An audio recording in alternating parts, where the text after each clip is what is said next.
सास बहू का लिव इन रिलेशन। नेहा खुले विचारों वाली लड़की थी। अरे नेहा, क्या दिन में सोती है?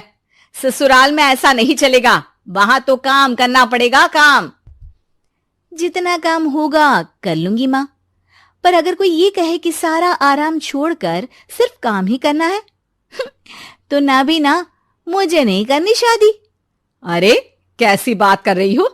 अच्छा चलो जाकर नहा लो, मैं नाश्ता लगा देती हूँ, फिर तुम्हें कॉलेज भी तो जाना है। नेहा कॉलेज के लिए निकल जाती है। वो सोचने लगती है कि ससुराल में वो कैसे मैनेज करेगी। क्या हुआ नेहा, परेशान लग रही हो? अरे यार, तू तो मुझे जानती है ना, मुझे अपनी लाइफ बिल्कुल परफेक्ट चाहिए, लेकिन लग नहीं रहा लोग मानेंगे। यार कहीं मेरी शादी ऐसे घर ना हो जाए जहां मेरी जिंदगी ही नरक हो जाए।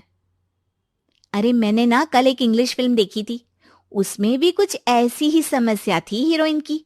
अच्छा, तो फिर क्या किया उसने? उसने तो अपने होने वाले पति से साफ साफ कह दिया कि वो पहले उसके घर कुछ दिन तक बिना शादी के रह कर देखेगी, और अगर ठीक लगा तो ठीक, वरना तेरे मेरे रास्ते अलग। अरे हाँ यार, ये तो बिल्कुल सही आइडिया दे रही है तू मुझे। चल मैं तो चली, थैंक्स यार, तूने मेरी प्रॉब्लम सॉल्व कर दी। ये बोलकर नेहा खुशी खुशी वहां से निकल जाती है, लेकिन पीछे से उसकी सहेली कहती है, अरे नेहा, नहीं नहीं, कुछ नहीं सुनना मुझे। ये बोलकर वो वहां से चली जाती है। हे भगवान, पूरी बात सुने बिना ही चली गई। अरे वो तो विदेशी फिल्म थी, वहां सब चलता है, लेकिन ये तो भारत है, सभ्यता और संस्कारों वाला देश, जहां शादी से पहले लड़की को ससुराल में नहीं रखा जाता। खैर, नेहा मस्त होकर घर आती है। नेहा, कल तुझे लड़के वाले देखने आने वाले हैं, और हाँ, इस बार कोई बहाना नहीं चलेगा। हाँ हाँ, आने दो आने दो, मैं तैयार हूं शादी के लिए। अगले दिन लड़के वाले आते हैं, जहां लड़का कहता है, मुझे अकेले में लड़की से कुछ पूछना है। हाँ हाँ, क्यों नहीं बेटा, जाओ नेहा, घर तो दिखा दो इन्हें। नेहा भी खुश हो जाती है कि उसे मौका मिल गया है लड़के से अपनी शर्त रखने का। देखो, मुझे ना शादी से बहुत डर लगता है, पता नहीं कैसी लड़की आए, तालमेल बना पाए कि नहीं मेरे परिवार से। मैंने कई घरों में रोज का क्लेश होते देखा है। तुमने तो मेरे दिल की बात कर दी। मैं भी यही सोच रही थी कि भाई सास तो अच्छी होनी चाहिए, पति सपोर्ट करे ना करे, रहना तो पूरे दिन सास के साथ है। लेकिन मेरे पास ना इसके लिए एक बहुत अच्छा आइडिया है। अच्छा, कैसा आइडिया? क्यों ना शादी के पहले मैं कुछ दिनों तक तुम्हारे घर आकर रह लूं, तुम लोग मुझे समझ लेना, मैं तुम लोगों को समझ लूंगी। ठीक लगा तो शादी, वरना टाटा बाय बाय। क्यों? लड़के को नेहा की बात में दम लगता है। वो घर के सभी लोगों के सामने नेहा की बात रखता है। अरे पागल हो गई है क्या? ये कैसी शर्त है? अरे शादी से पहले मैं क्यों तुझे किसी और के घर भेजूंगी रहने? अरे लड़की के ख्याल तो 20 साल आगे के हैं, इतनी भी खुले विचारों वाली लड़की नहीं चाहिए हमें। अरे माँ, क्या बुरा और गलत बोल रही है ये? रहना तो हम दोनों का है ना, कल को कोई परेशानी आई तो तुम सब तो ये बोलकर निकल जाओगे कि जिंदगी तुम लोगों को ही निभानी है, तुम लोगों को जो करना है करो। तब क्या करूंगा बताओ? सबके समझाने पर वो लोग मान जाते हैं।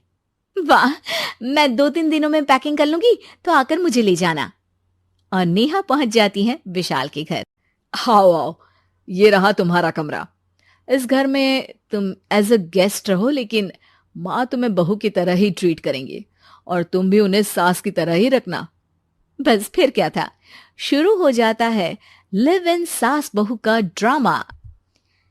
अरे चाय तो बना दे बहू। जी सासू माँ, अभी लाई। नेहा चाय लेकर आती है कि बस चाय लेकर आई हो, इसके साथ पकोड़े भी ले आती। लेकिन आपने तो बताया ही नहीं कि आपको चाय के साथ पकोड़े भी चाहिए। हाँ हाँ, अब तो पता चल गया ना। रात को खाना खाने के बाद नेहा किचन में खटर पटर कर रही होती है। क्या हो रहा है वहां नेहा? माँ जी, मैं ना रात को अदरक वाली चाय पीकर सोती हूँ, ये मेरी आदत है। अच्छा, तो जरा मेरे लिए भी बना देना। दोनों सास बहू रात को चाय पीती हैं। अगले दिन, नेहा, मैं मंदिर जा रही हूँ, मेरी साड़ी निकाल कर बेड पर रख दे। नेहा सास के लिए साड़ी निकाल कर रख देती है। वो देखती है कि उसके आने के बाद से सास ने घर का कोई भी काम करना छोड़ दिया है। यार मैं क्या करूं? ऐसा ससुराल तो मुझे नहीं चाहिए था जिसमें मैं ही सारा काम करूं। मैं तो ऐसा घर चाहती हूं जहां सास और बहू दोनों मिलकर किचन में काम करें।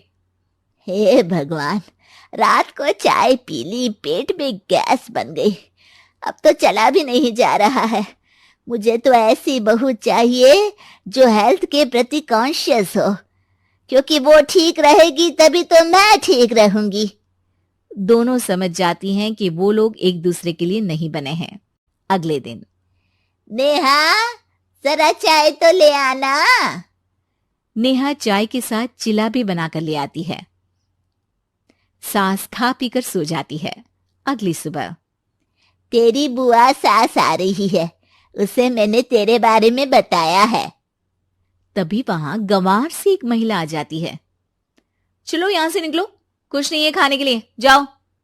ए नेहा, तमीज से बात करो, ये मेरी ननद यानी आशीष की बुआ है।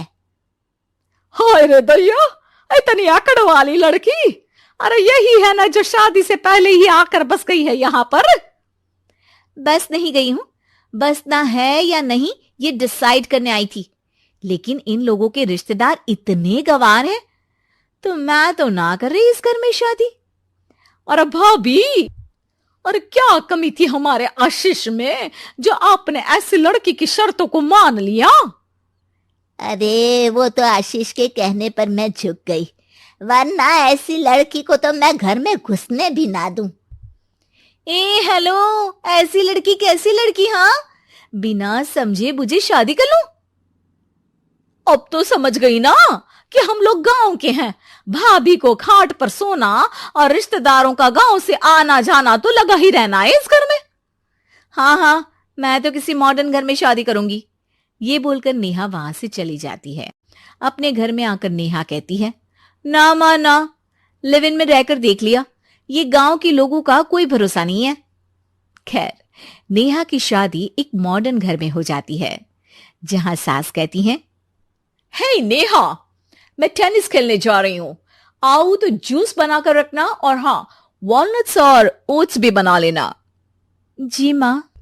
माँ मॉम बोलो डार्लिंग, माँ इज ओल्ड फैशन। बेचारी नेहा सर पर हाथ रख लेती है। हे भगवान, ये सास तो सास ही होती है, गांव की हो या शहर की।